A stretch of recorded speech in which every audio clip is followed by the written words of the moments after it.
Well, hey, out walking today in one of Berlin's lovely parks, as you can see behind me.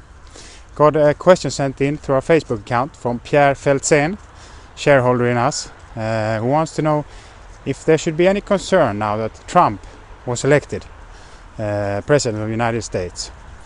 And you may not know this, Pierre, but our chairman of the board, Lassi Noponen, is in Los Angeles currently, presenting some of our companies to investors and investors. So I think we should have him answer this from the ground in LA. Over to you, Lassi. Well, that is a great question, Pierre. Many are wondering the same thing.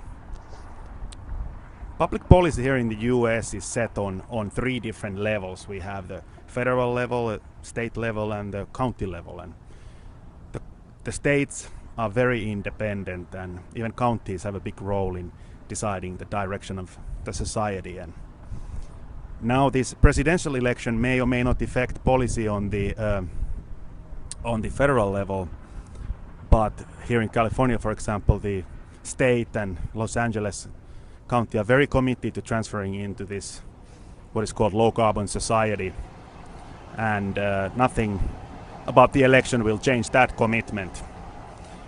The one thing that people here in the cleantech circles fear as an outcome from this general election is that if Trump administration would overturn what is called Clean Power Act, that would have consequences.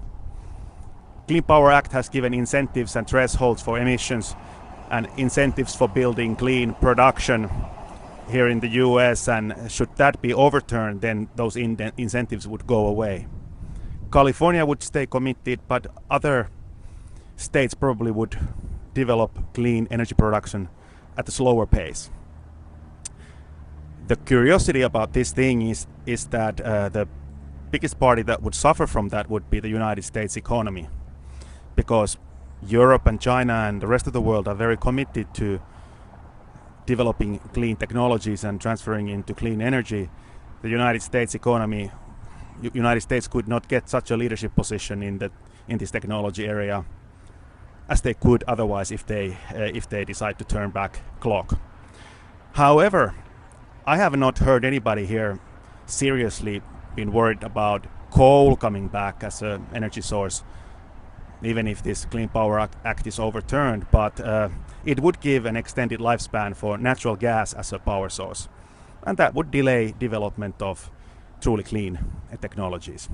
In my opinion, the beneficiaries would be European companies developing clean technologies, as well as Chinese and California-based firms who stay committed to this.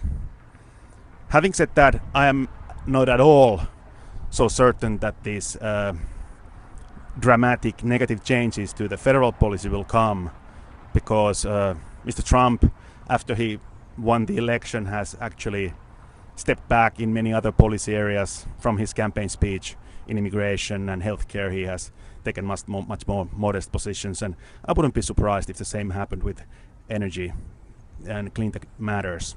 He's, after all, a businessman, and the growth of clean tech that we see, for example, in our portfolio is driven by business logic, and it's bad business strategy to go back to the energy and technology forms of the past. So that's why I'm quite hopeful that that possible changes will not be so dramatic here in the US. Well, there you go. Thank you very much, Lassi, for some insights on the ground.